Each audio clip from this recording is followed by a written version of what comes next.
name is Jamaica Ross. I am. This meeting is being recorded. Good evening. Thank you for tuning in live. I am Tiara. Here with Iva Enterprises, and I have this lovely panel of mompreneurs, is what I like to call them. I am so excited about our conversation tonight, and I'm so happy that you ladies were able to join me. Without further ado, I'm going to go ahead and kick it off here with Ross Dynamic Medical Solutions. Go ahead and introduce yourself.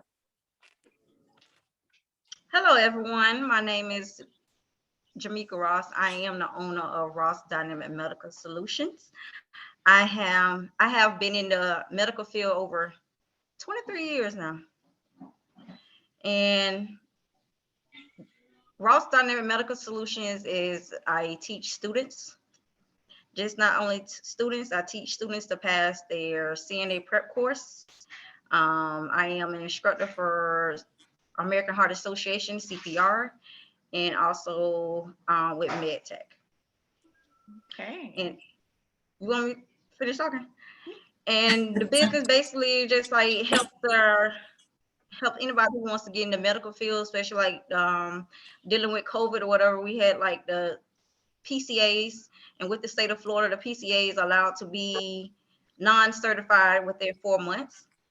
So all my students who came and who did the class, they was able to at least go get a job without being a certified nursing assistant within 4 months. So basically, I prepared them to pass their test with the Prometric, with their skills and everything. And right now, a lot of people are traveling all over the world, getting the COVID pay and different money and stuff. So it's a good field.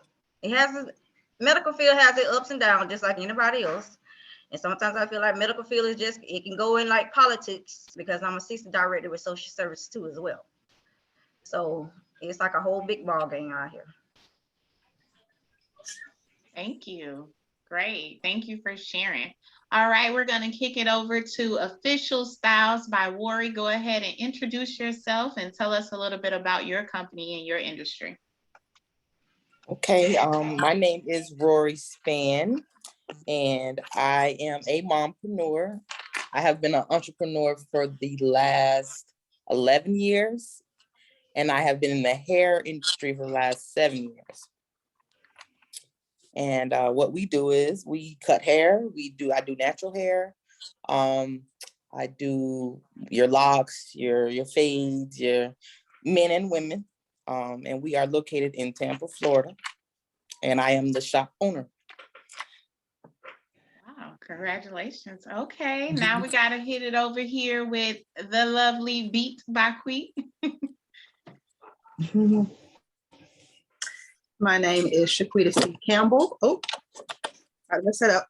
But I go by Quita, and the name of my business is Beat by Queet. I am a professional makeup artist. I've been a makeup artist for about 10, 12 years. And I travel and do bridal makeup, prom, different events. And yeah, I love what I do. It has its ups and downs, but I love my job. I love my clients. And the beauty industry is tough, but it's very rewarding. So I'm happy to be in the beauty industry.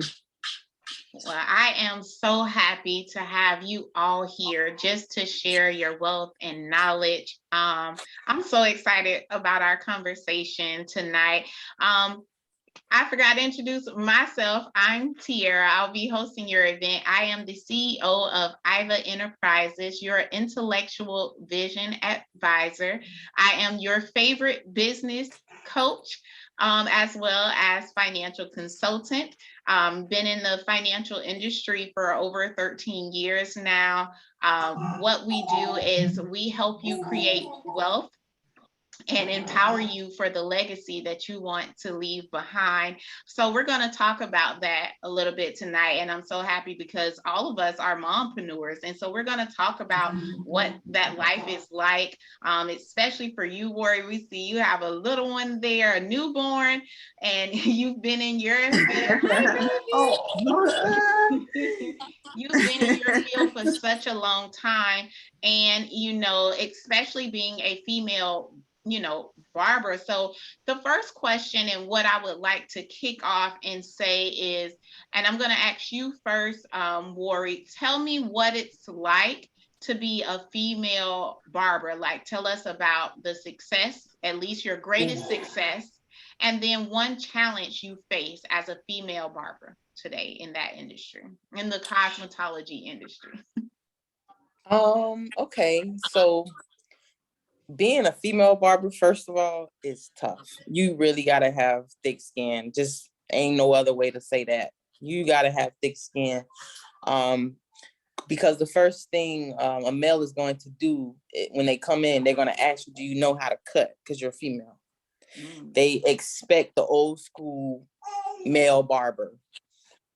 Me being in the industry, I started cutting when I was 14 from my dad teaching me how to cut hair. So I did it in college, and sorry about that. It's just real life. Yeah. So my biggest accomplishment, I would have to say, is having enough clientele to pay all my bills without having to have a second job.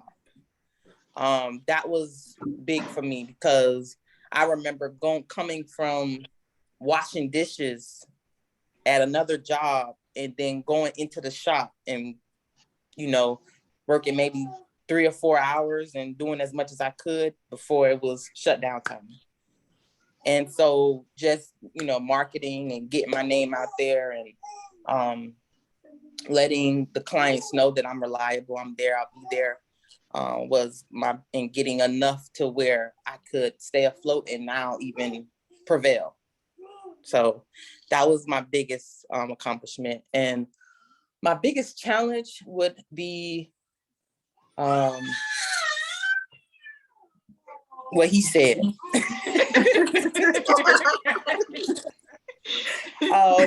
No, but my biggest challenge would probably be I still get males come in and they ask me, oh, you cut hair?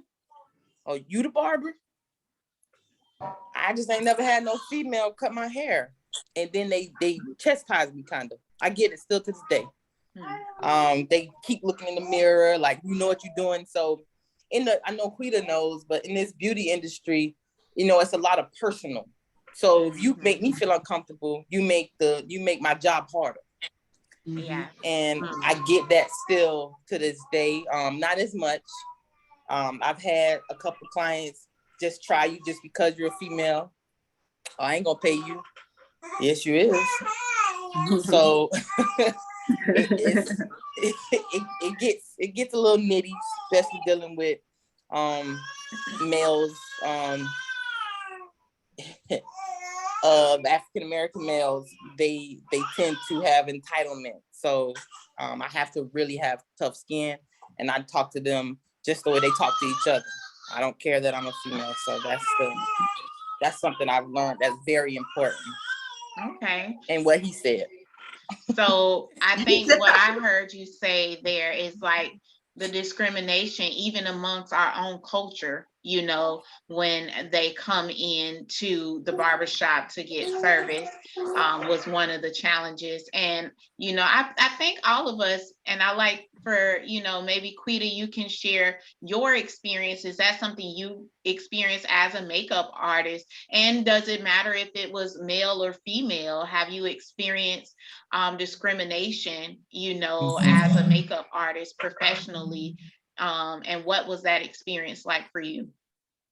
Oh, definitely. I've had people reach out to me and, I'm saying it's I hate to bring race into it, but they're more so trust the, you know what I'm saying, a white makeup artist as opposed to like a black makeup artist. Even though I've been in the game for so long, it's like I can do all races. Like that's the thing about me. Like I do, you know what I'm saying, Caucasian women, African American women, Hispanic, like you know, that's what I do. But sometimes they want to lean towards the white makeup artist, or if somebody like on a social media page looking for a makeup artist for a wedding, they'll shout out the white makeup artist, even though they know me, but they give them more, you know what I'm saying, referrals and stuff like that. So that's a struggle. But like I said, I've been in the game for so long. So people, they refer me and they trust me, but it's hard. Like Roy said, you have to have tough skin because I mean, the beauty industry is really, really tough. And you know, you got to know your worth, because some people, they were like, oh, well, why are you charging that much? Why are you charging extra for weddings and this and that? It's like, because I know what I'm worth. I know I'm good. You know what I mean? Like I travel, I get paid. Okay, I get the Period. point. So pay me or move on. Like I'm not gonna lower my price because you don't want to pay. So Rightfully it's tough. so. Mm-hmm. Rightfully so. Yep. I think, you know, what I heard you say there is, you know, knowing your worth was what that taught you, that experience with you being in a game that long. And I think this topic is very important, being that, you know, it's Black History Month, right? And when we think about moving forward and we think about our history and where we came from, it really sounds like in our own individual industry, we still have some type of setback that still pulls us back, no matter how far we come, and we do it amongst each other. Ika, have you experienced that being in the medical professional field? What has discrimination looked like for you in your industry? Oh, you muted.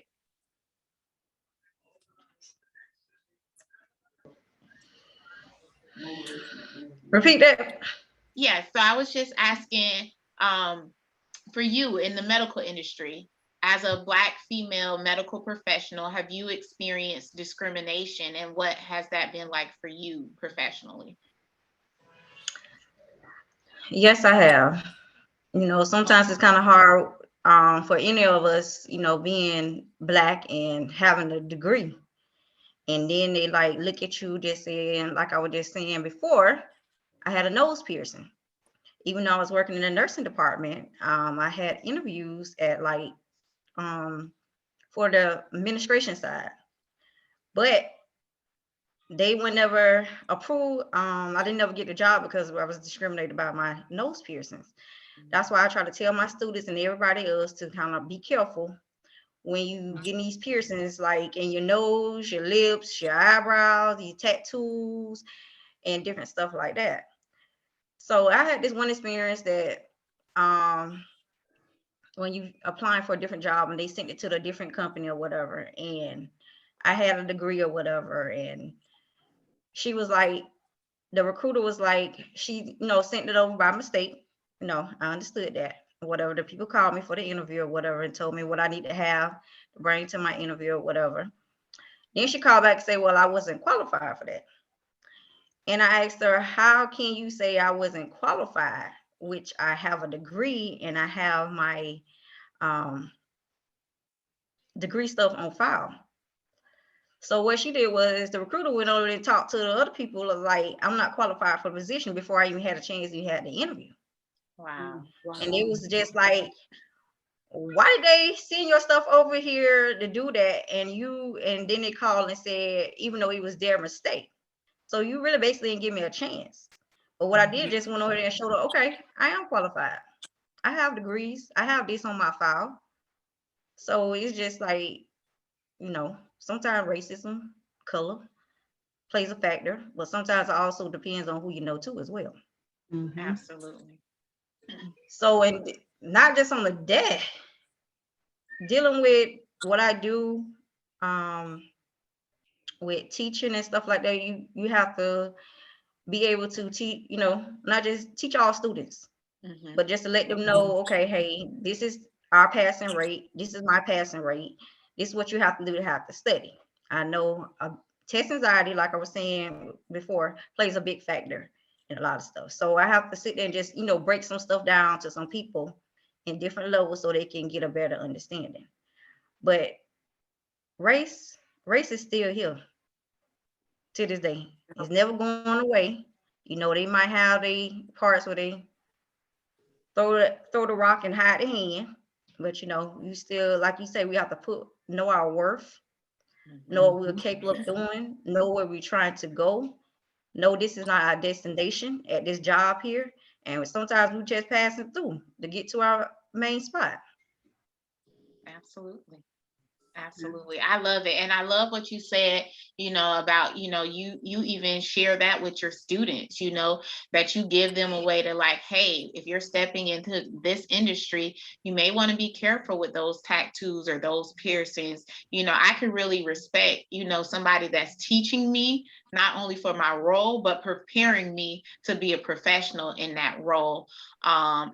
When I think about my experience, and I was thinking about this earlier, I come from a background of corporate banking. And honestly, I started as a student my junior year in college, and my first manager was a female woman who happened to be Caucasian, and she was very welcoming. She taught me so much, and she was very empowering. She wanted me to move up quickly. However, once I switched roles and I went into another role, my manager changed, and then now I have a Black female that's leading me. But it really wasn't leading me. I remember my first encounter as far as feeling like kind of pressed amongst my colleague or superior, being a Black female. She said, I think I pat my hair, right? I was standing by the printer and I was patting my hair, and she said, oh no, you shouldn't do that in public. And now, honestly, for me, if any of you have seen the movie Akilah and the Bee, and when she's tapping to spell the words, when I pat my head, I'm thinking. That's how I think. That is my way of thinking. My head, that does not mean my head is itching for me. I know that is a stigmatism that comes with a lot of Black females, but that's not the case for me. So I didn't experience that until I was in an arena where my superior was another Black female. And then I would get asked about, why are you dressed like that? I left that environment of pushing me forward and being empowered. And I think that for all of us in our own retrospects in our industry, knowing this, we need to really come up with a way as entrepreneurs to how we're going to overcome that, right? If you're building a company, what it made me do is I'm mindful of it. And I knew then that to be in leadership, to be a Black female in leadership in corporate banking was not who I wanted to become. And that's what led me to write that journal. I am becoming affirmations, because as the pandemic hit, I started reflecting on just not living in purpose, but living on purpose, and really, like you're saying, Mika, stepping into that. These are just destinations, not letting those things hold me back. Because if that had happened while I'm in my senior year in college, I would never be a female entrepreneur today or a financial consultant. I would have never made it to this point. So being able to remind yourself to overcome those type of situations, for you, Worry, with the male pulling at you, even though it's supposed to be your brother, he's kind of discriminating on you because of your sex. So there's still sexism and racism in the industry, but how are we going to overcome that? Because now, as I'm building my company, I don't want to be that female. I don't want my colleagues to feel like I'm pushing them down. I want to be like that other lady who was empowering me and wanting me to move forward. So it made me cognitive of that, like what type of leader I want to be. I didn't want to be what corporate banking needed me to be. That's not who I wanted to become. And that's honestly what led me to becoming an entrepreneur. I knew the next level was leadership, but I also knew I couldn't be the type of leader, excuse me, they needed me to be. So thank you all for sharing that. Quita, I wanted to ask you, what has been in your industry and you can say professionally or as an entrepreneur, the most successful thing that you feel that you have accomplished as a makeup artist, or something that you're most proud of? Oh, well, a couple of things. I finally started my lash business. Check me out. Beat by Queen Lashes. And that was big for me because I've always wanted to do it. I love lashes. Like, I've been wearing lashes since I was 21. And so starting my own lash business was big for me. So I finally started it last year. It's been doing really well. But another big thing is that I got booked for a wedding in Charleston. So that's a major thing. So I'll be driving to Charleston in November to do a wedding. And that's pretty exciting because, yeah, I travel all over Florida, but to be booked in another state is kind of major. And she was like, whatever you charge, I'm going to pay it. And I was kind of like, doubting myself, like, oh, I shouldn't charge this much. I mean, like, I had to factor in, Tiara, because I was talking to you about, we were texting back. So I'm like, what should I charge her? Like, as far as like gas and travel and accommodations and hotel and stuff like that. She was like, no, charge what you charge. And you know what I'm saying? Because you have to make sure you have a babysitter. You have to make sure you take off work and this, that, and the other. So when I gave her the price, she was like, okay, bet whatever you want, whatever, because you're just that good. So that just gave me a boost of confidence that, like, I'm saying, I shouldn't self-doubt myself because I know I'm worth it.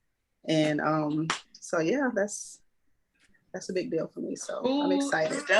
These are my silent bells. I am so proud of you. That is very exciting. What about for you over there at Ross Dynamic Medical Solutions? What's one thing you've accomplished that you feel most proud of? Oh, girl, when I first started this, I didn't think my business was gonna take off like it did. And then boom, I got hit with COVID positive. So my fear was like, I ain't want to teach no big class. I only want about 2 people in the class because you don't know, some of my classes I had like 10 people. And it's just like, I don't even know if I want these people to be around me. But the biggest thing is learning more about my business, building my business credit up, making sure I have a website and everything, and trying to finish up schooling so I can start on my next lesson so I can turn Ross Dynamic Medical Solutions to a corporation. And with this school, with nursing and everything else. So, you guys know my family, a lot of them were school teachers and stuff like that, but it's like a whole different ball game, just teaching just that subject for them to my students to just grow. And not just do that for just to teach them to grow, but I try to teach them, okay, this is stuff you got to look for when you in the hallways. Hey, you got to be careful. It's sometimes you got to be careful of these residents, not just on the residents, you got to be careful of these family members. So it's just a lot. And so one thing I just try to teach them, I'm just teaching y'all the real world, because don't say that nobody never, was teaching you how to take care of a loved one. So everybody know how it is when you put your family in a nursing home or somewhere. Y'all know y'all have to be there every day, 24 hours a day. And just waiting on these accomplishments. I will be starting back in school to finish out my bachelor's in business administration. I only got a couple classes. So after that, nursing, we on the next level. So y'all just keep praying for me. We got you. I love it. And I love what you said, like you said, even in our family dynamic, we come from a lot of teachers, and I always get asked, you don't want to go into education like your mom? And I'm like, no, I don't, not ever. But when I think about it, Mika, we are actually teaching.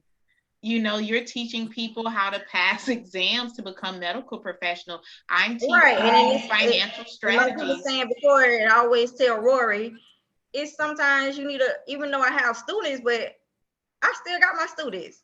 I still have their phone number. They inbox me, hey, can you help me find a job? Hey, can you help me with this and this stuff like that? And mentorship. That's the same thing I was telling Rory when she was, with her fashion industry and stuff like that. It's a lot of kids that's out here now, like looking for a mentorship. And so now, since I became a CPR instructor with American Heart, now the high schools, now you have to pass your CPR now for accreditation. When I was coming up, we didn't have to have that.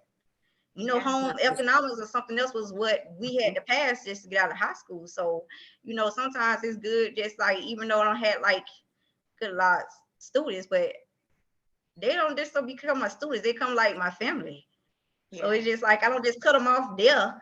Sometimes I have to tell them like, hey, when y'all be inboxing me 2 and 3 and 4 o'clock in the morning, people be asleep. Y'all have to stop. They do that. Yes. So I just have to like set my boundaries, just let them know, okay, and then let them know, okay, this is what you have to do or whatever. Because the main things with my business, they want to know if they're gonna be able to get a job. By you being a PCA, you can go work in a nursing home. You might not get what you can get, but it's more than what you was, and then once you get your CNA, you get more money. So yes, ma'am. I love it. Thank you for sharing. And I love what you shared, what you said. You're absolutely right. And what I really heard you say, which was the biggest component, is that you're still learning, right? You're still perfecting your craft. You're encouraging your students to do that. And I think that goes in every industry, because things, as we see, we're living in a pandemic, right? The way we're doing things change every day. I can only imagine what that's like for medical professionals. But I see it on the financial side, and it's scary. We're doing things one way today, and then honestly, next week I can walk in and the processes have completely changed. And that's another thing that really kind of pushes. And you are absolutely right. When dealing with like COVID and stuff, you have to put like precautions in. It's not only just for the residents, for the families. Some facilities or whatever, you might be getting paid more money to take care of the COVID patients and stuff like. But you have to put stuff in advance, and then every day is like something different.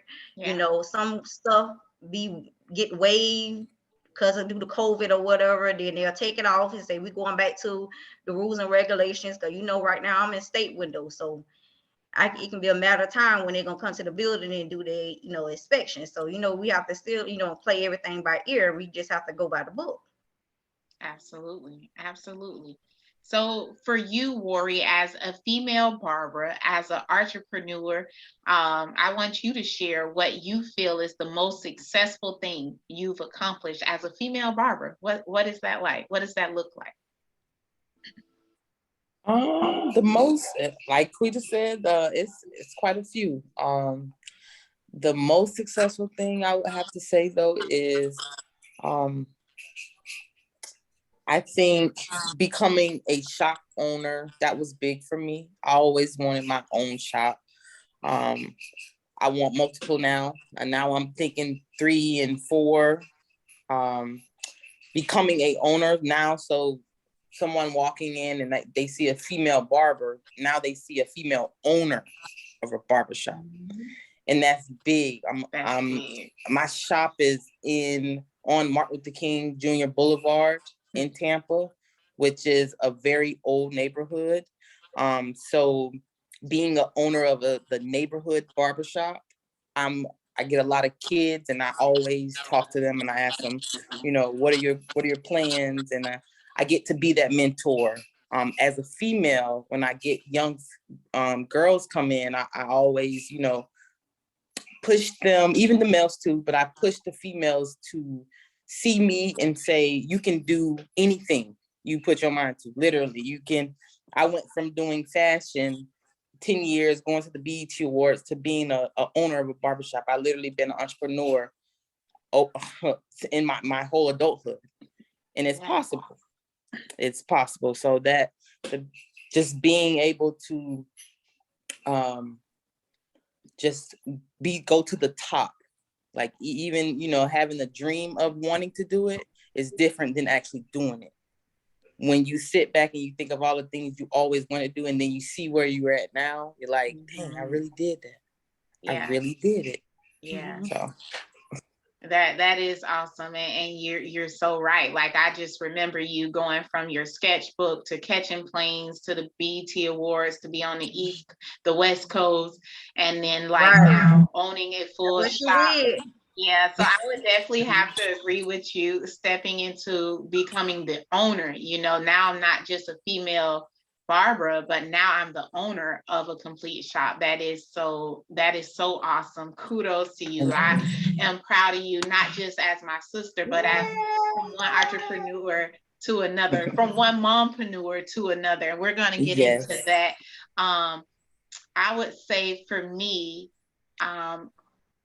the thing that I feel that I've done that I'm most proud of so far, I'm going to say so far, because I feel like I have so much more to accomplish, was just really leaving corporate America. Like, I think I did not realize how much of a hold corporate America had on me, to the point that I wasn't my best self. I wasn't the best version of myself. So I would say really stepping out on faith, becoming an entrepreneur, and producing 3 books in 1 year. Like, I can't even believe that happened, but I did it. So I would say if there's something that I'm most proud of, is that it's really taking that faith walk with God and stepping into entrepreneurship and allowing him to lead me through it, giving me ideas, meeting people, where I'm able to have these type of wealthy conversations, you know what I mean? And just really putting out 3 books in 1 year, self-publishing,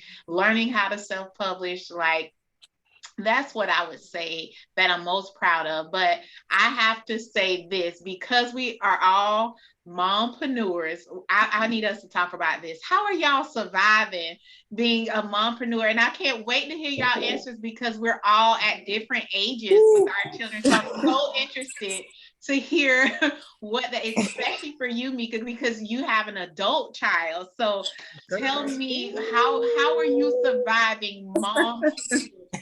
I want you to all I gotta say too. I said, "Woo, Girl, I'm surviving. Yes, he's an adult, but you still have that mom instinct. I still have to make sure he's on the right track. Make sure he's staying in the right path, because sometimes in the wrong city things can happen. So I have to still make sure, okay, his car working. He ain't trying to catch no bus for him for 4 and 5 o'clock in the morning, being around the wrong crowds, dropping people off at the wrong place at time. Make sure he still checks in or whatever. And that's the only thing I can say about that, because pretty much he's a good kid. There's nothing I would do with or without him. That's my ace been cool. But that just like, I have to just make sure he just stays on track. Absolutely. Because it's easy to get in trouble, and it's hard to get out. So and especially like when you away from everybody and living in the city he's living in Jacksonville, you have to still be careful. And I just have to tell you, you got to still continue to pray over yourself. I have to continue to pray for him, just to keep him, hold him in a sound mind, and make sure he makes it there safe and makes it there back, stuff like that. Yes, I love it. I think you hit it right on the head. Like, prayer is it, because I don't feel that one city is better than another. When I'm watching the news and I see how they're doing, especially our Black men, like as a mom, especially an adult Black male, like I can only imagine what that's like. I don't have a son, but I've always wanted to have a son, and I worry about a son that I don't even have. Like, sometimes when I watch the news, I just cry, like, oh my God, if that's my son, if that's my baby, when I watch what's going on in the world today. And I think, I couldn't have said it better. Praying over them is the best thing that we can do as mompreneurs, and stewarding them, like you said, in the right direction, making sure that he's not in the wrong places, that he's staying focused, and you're right, you do. I've known Tay his whole life. He's a really good young man, but we know our Black males are good, and still bad things are happening to them. So I was really interested to hear what that dynamic is like, as having a grown African American male and trying to balance mompreneur. I think you're doing great. Prayer seeing you through. Keep praying. We're gonna keep praying for you. that part." Because that's all we can do. Quita, I'm going to kick it to you. What is it like having a teenage daughter? as a mompreneur, being a makeup artist? Shed some light on that. Tell us, Listen, tell us the truth. I'm trying to like get on her nuts. I'm like, I need you to clean up because I have a client in the morning. Okay. So yeah, it's hard. It is hard, but how you surviving it? What you doing? Any you tricks know what? for us? Any recommendations? Like Mika said, prayer, because nothing else will work, honestly, because that teenage stage, they think they know everything, and it's hard to get through to them. But I'm just like, please just help me. Just a little bit of help goes a long way. Like, help clean up, help me clean my brushes, because I want to pass it down to her, and she's already so good at makeup. So if she decides to become a makeup artist or go into the beauty industry, I want her to be prepared. I don't want her to go into it blindly like I did, because when I first started doing makeup, I didn't know anything. I didn't know about payments or contracts or different things like that. I kind of learned it along the way. So I'm trying to teach her everything now. So when she wants to take her first client or do her first wedding, she's gonna know what to do. She's going to be prepared. But it's tough sometimes, because it's like, okay, I'm so busy trying to do clients and do weddings and travel and stuff like that. But it's, I still need to be a mom. I still need to spend time with her.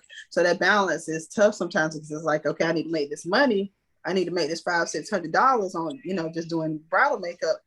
But I don't want to miss her band competition. You know what I mean? So it's a balance. It's a struggle, but she's going to appreciate it in the end of the day. So it is what it is. It's tough.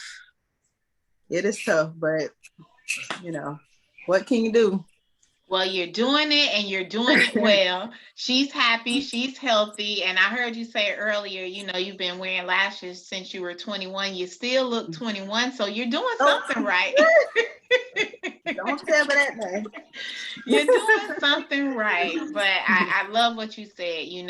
It's hard. And I think, I appreciate, the honesty in that. As a fellow mompreneur, we're more than just entrepreneurs. It's one thing to be an entrepreneur, and like you said, you're figuring out stuff as you go, but to be a mompreneur and have to have that balance. You said something so key, balance. That is the challenging piece. So Worry, we gotta know. We see the little one there. You have a newborn. You're a female barbershop owner, and you have a newborn baby boy. How are you balancing, Mom? How are you surviving mompreneurship? Wow, staying afloat. Ooh. Staying afloat, best way possible. It's hard. I heard that and I gotta repeat it because it's real. It's not easy. So if anybody ever say it's easy being an entrepreneur and being a parent, it is hard, because the balance. I'm gonna repeat that. The biggest thing is like Mika said, just praying over your child, because they are out of your sight, especially my baby being so young, and I had to go back to work. It was a lot of crying and praying on my face.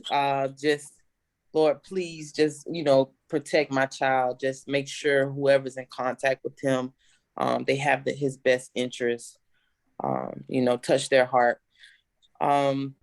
Like today, it was a struggle because he was sick. He actually ended up having COVID. So he just went back to school. So I've been out of work for the last 3 days, and I finally went back, and then the teacher texted me. So it was like, he was doing okay, just a little fussy. But just, always wanting them to be happy and thriving, and still having to run your business and make money. It's a struggle, because you have to make hard decisions all the time as to what to do, because you want to keep a roof over their head and keep everything going. But you also want to make sure that they're doing everything they need to be doing, and they have everything that they need. So it's real. And having a Black boy, I'm nervous about it Yes. because when he's 20, I don't know what the world is going to look like. I see what it looks like now. And so as far as being an entrepreneur, what I am going to do is give him all the tools that I have. So even if he doesn't want to be a barber, he'll have it as a trade. He'll know how to, just like it was given to me. And that's big for me. So he can always go out there. If this isn't working, you can go make money cutting hair. I did it in college. I was the only barber on the whole college campus. There was nobody else out there who knew how to cut hair. Yes, so I was eating. And that was in college. And so that's what I want him to know. Like, you don't have to do what I did, but it's an option. It's an option for you, and I'm gonna make sure it's an option for him. So I love it. I love it. I think what I really heard both you and Quita say, you know, you're creating something to pass to the next versions of yourself, right? And what I call that, as we're in Black History Month, is holding the door. You are holding the door so that your daughter, your son can walk through it, or whoever else. You never know who's watching you. Well, Quita, you know, your niece over here admires everything about makeup and everything that you do. I kind of dislike it a little bit. I don't like our relationship, if I'm honest, a little bit. I don't like it. She told me today, she said, Mommy, well, you were a tomboy and I'm a girly girl, so you just got to deal with it. And I was just like, right. So y'all talking about surviving mompreneurship? Barely, okay? Just barely surviving it. No, but I do want to be honest about, like, this is for real. But when I think about me and being a mompreneur, I really struggle with that. I beat myself up a lot. I feel like I'm in that space where when I'm a really good entrepreneur, I'm probably not the best mommy. I feel guilty a lot of the times, like if I'm flying somewhere to do a financial conference, or just like now, you know, it's almost 8 o'clock. Even though I've cooked dinner, I did my part, I read, you know, we talked in the car today, we spent some time, but it's 8 o'clock at night. And what she sees it as, Mommy's still working. So I struggle there. And how I'm surviving it, one thing that has really helped me is first, I would say I had to lower my standards about being super mom. That's the first thing. The second thing, and it sounds simple, but it's very hard for me, is allowing other people to help me. Like, even if you say, hey, I can pick her up, or I'll say, no, I got it. You know, that's like my automatic response. And then thirdly is speaking with a therapist. I don't know if any of you do that. And if you don't, I highly recommend it. My therapist, you know, or a good girlfriend, right? Having someone to talk to about the journey and about how I really feel, and to cry about it sometime. For me, being a mompreneur and a single mom, Iva's dad is very active in her life, but still the dynamic of having two different households and running back and forth, it is challenging, you know, and I have to balance her spending enough time with him, her spending enough time with me around his schedule, because he's an entrepreneur and an artist, so that's difficult, and he still works.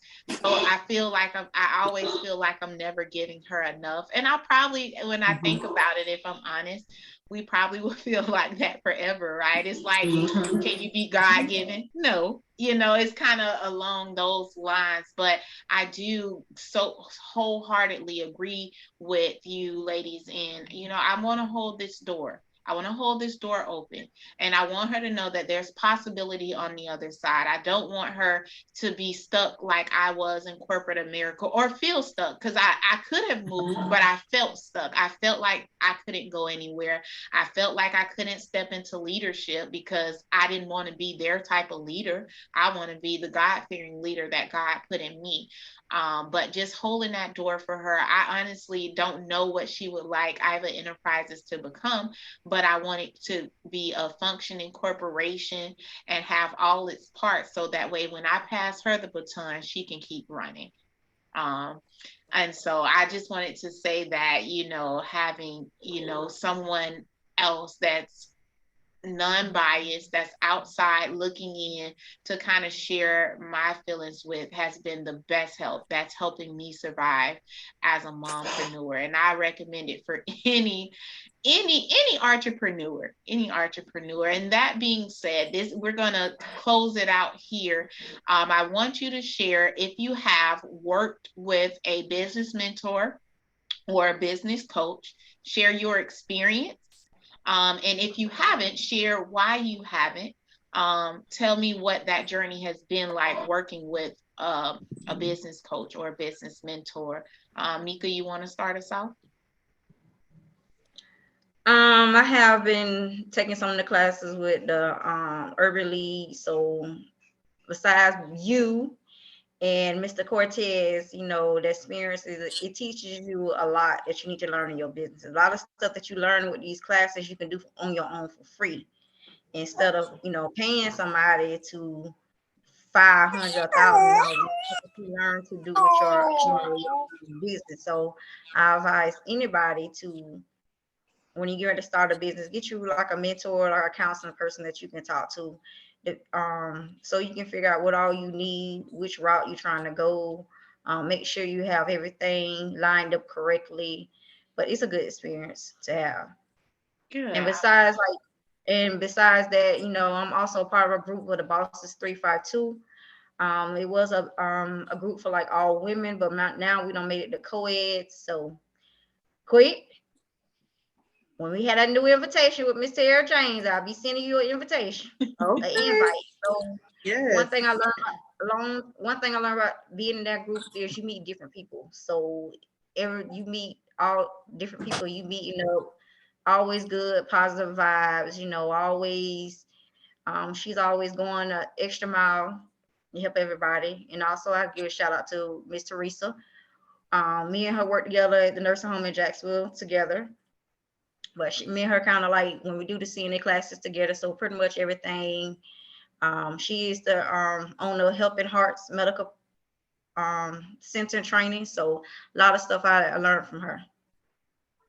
I love it. So I love what you said. You have several business mentors, business coaching, and what it provides for you is it gives you kind of that self-taught. You're able to kind of walk yourself through it without having, because as we know, entrepreneurship, it can be costly, right? That overhead, getting started, the cost of a website. But if you can have that mentor or that coach teaching you, hey, you can do this, here's a software you can use, you can try out this app to guide you. But I love that you have several mentors. It's going to help you grow in so many areas. And so having a group of a body or organization rather that you can be a part of to grow with, because they say if you're the smartest person in the room, then you might not be in the best room, right? Because you want someone pushing you to the next version of yourself as an entrepreneur, personally and professionally, right? So we can,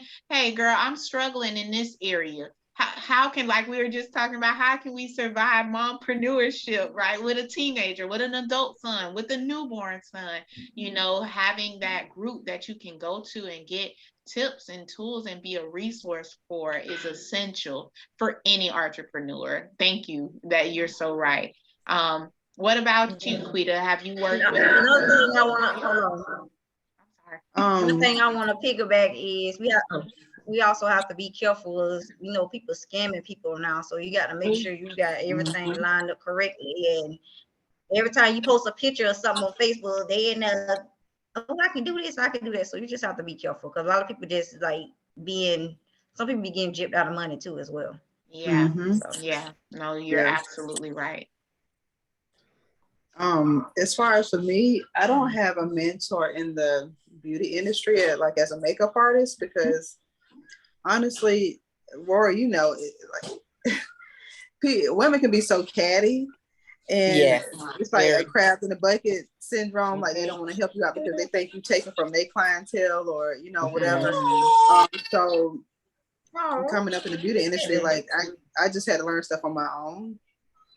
Had to teach myself stuff. But I mean, of course, you've helped me out a lot. Just the business side of it, and what to do, what not to do.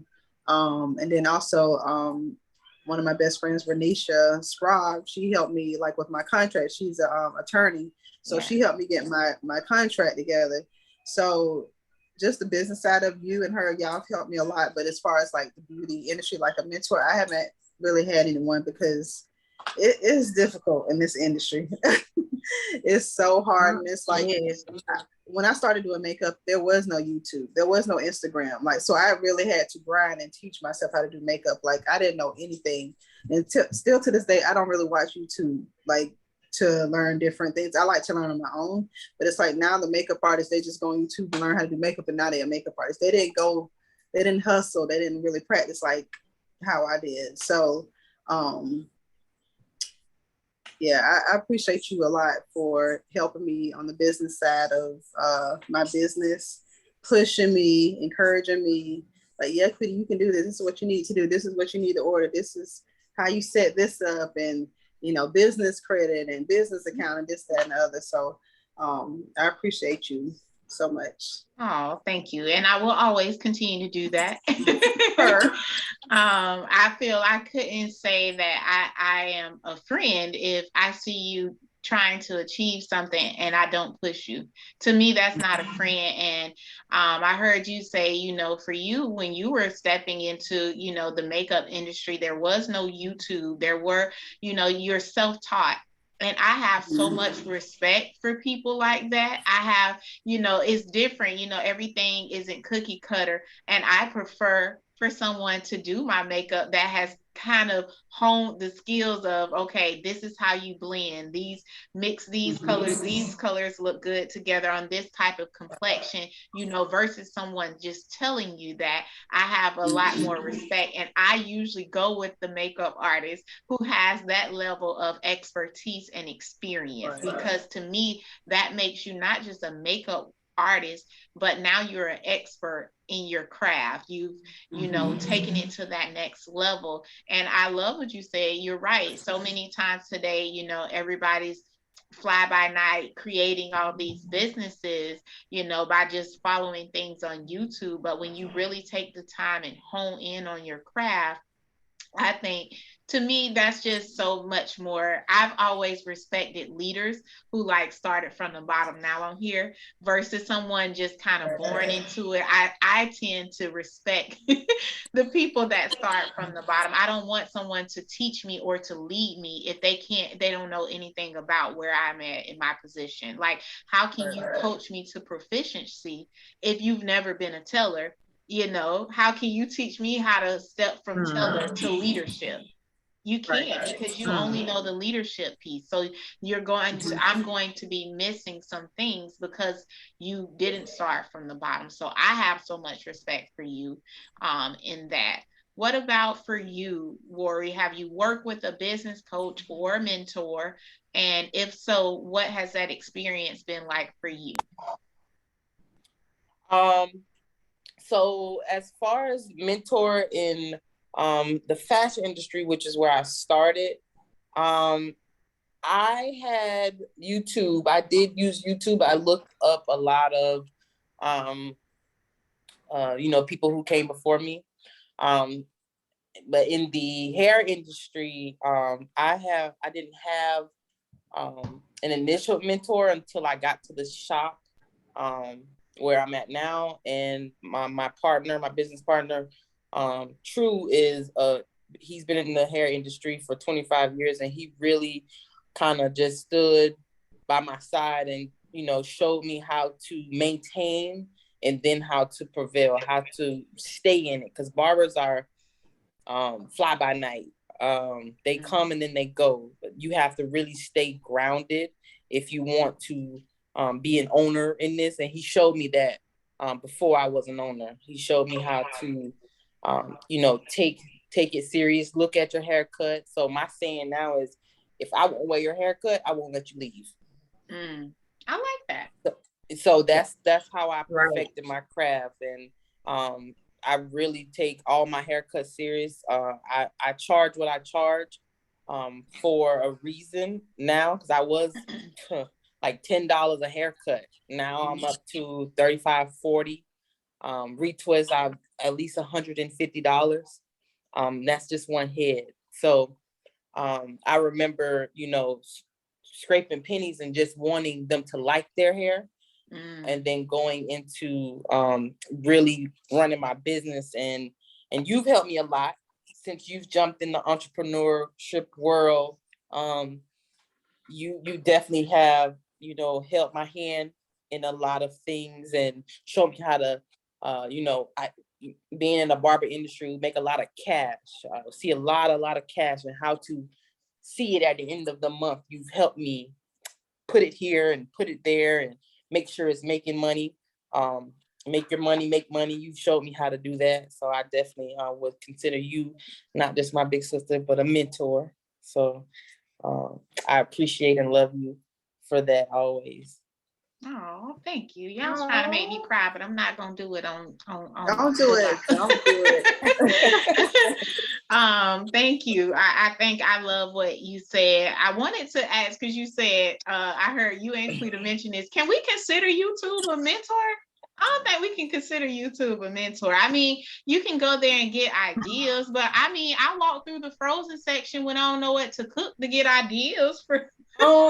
I don't really use YouTube, just to piggyback, like she said, for hair cutting. I like when it comes to like doing a fade, just a basic fade up. Like if you guys ever probably just seen one done, Technique, maybe. It's really hard to get a line out. So what I've learned is to take a clipper and just use shortcuts, use the corner. That was something I learned by seeing it and wanting to get rid of it. Okay. So the trial and error was big for me. How to, if somebody has a bald spot at the top of their head, but you still want their haircut to look good, how to blend the side of it and still get that crisp edge. Like that's to take a LeBron James head and you've seen his head and to make it pop. So that was big for me, and I got a lot of clients that I have to they come to me because I know how to go around what they have going on. Like my job is to create the illusion of a perfect haircut. You know what I'm saying? A perfect head, because nobody's head is perfect. So sometimes we get wobble heads, we get heads that's upside down to look like. So it's really hard to make it look perfect, and that's my job. So I really take pride in making sure that my haircut, no matter what the canvas looks like, is nice.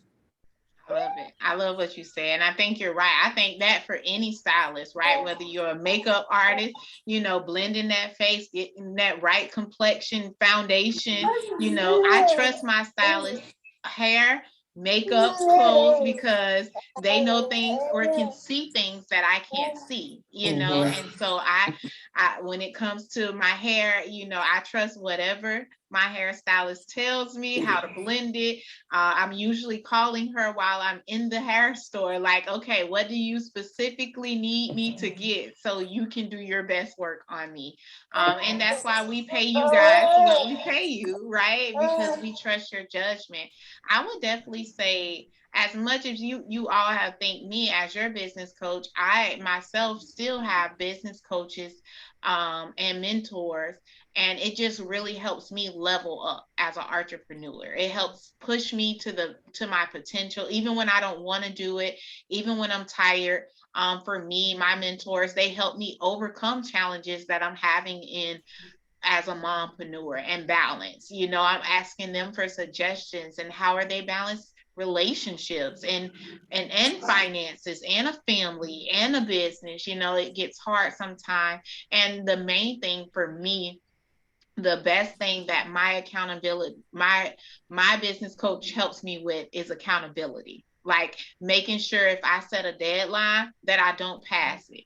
And if I did pass the deadline, holding me accountable, why you missed it, how can you overcome it, and what we're going to do better to make sure that this doesn't happen in the future, right? Because not that my necessarily direct life depends on it, but my business life depends on it. If I'm not doing what I'm supposed to do and not hitting those deadlines. So I think all of us should have some type of business coach, business mentor, or somebody in the field that you just really admire, right? You might not even know them, but looking up their work, learning their technique, look at their website. Sometimes, I admire people from afar all the time. Like in my head, they're my best friend, but they don't know me in real life. I do it all the time. I really do. And it's nothing wrong with that.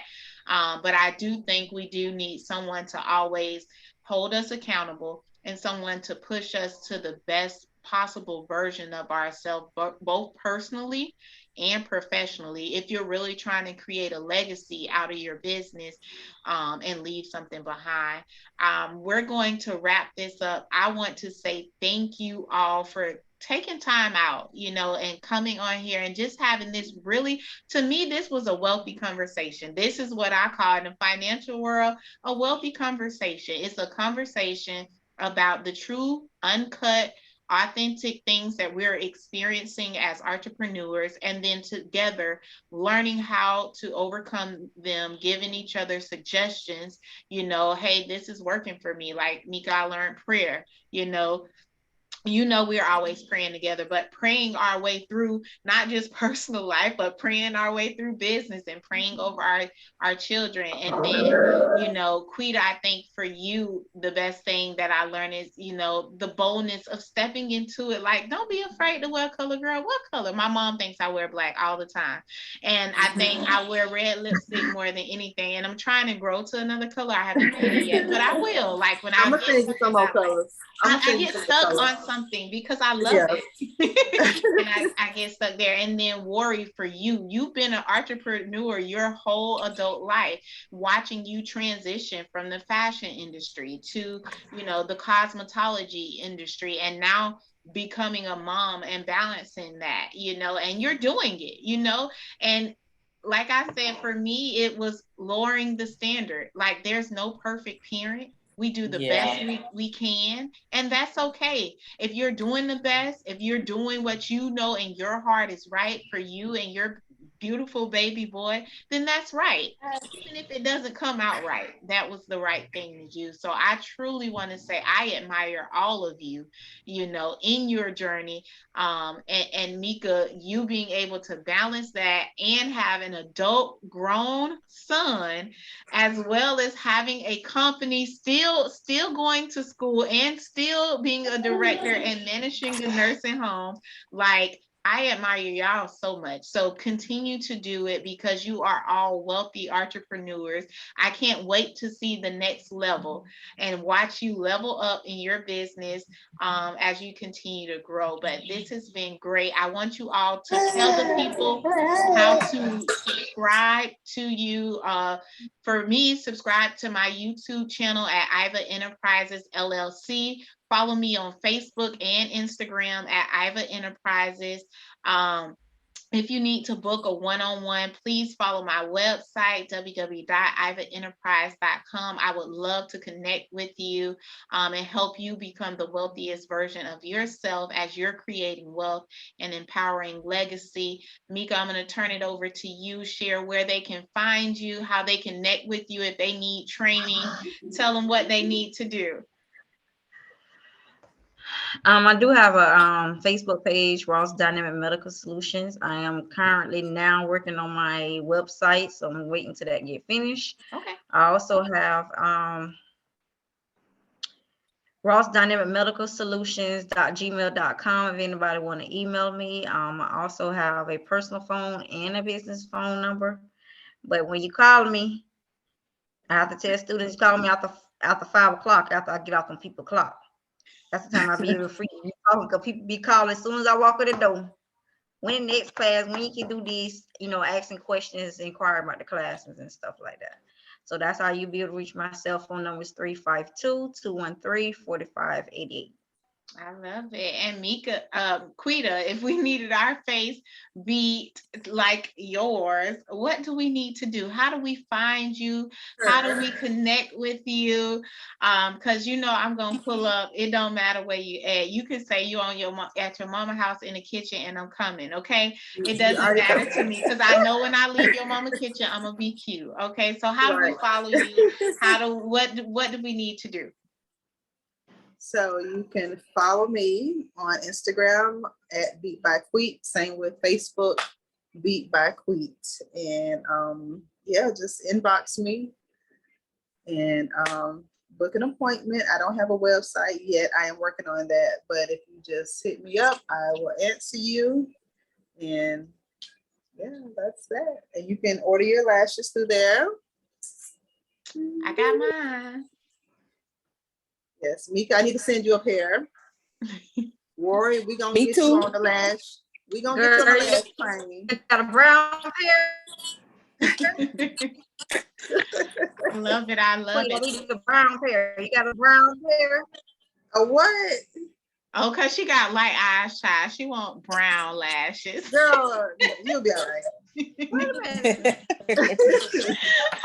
For the light eye people. I love it. I love it. Okay, Rory, tell us where we can come get a fresh edge cut. Oh, I think they call it tape up today. Is that what they call it? Tape. Where can we find you? How do we follow you? How do we subscribe? Tell the people where you at. Where we at? Okay, you can find me. The shop is in Tampa, Florida. The address is 1502 East Dr. Martin Luther King Jr. Boulevard. We are on the corner of 15th and MLK. If you just Google that, it'll pop right up. The shop is called Razor Image. You can find us on Bookski.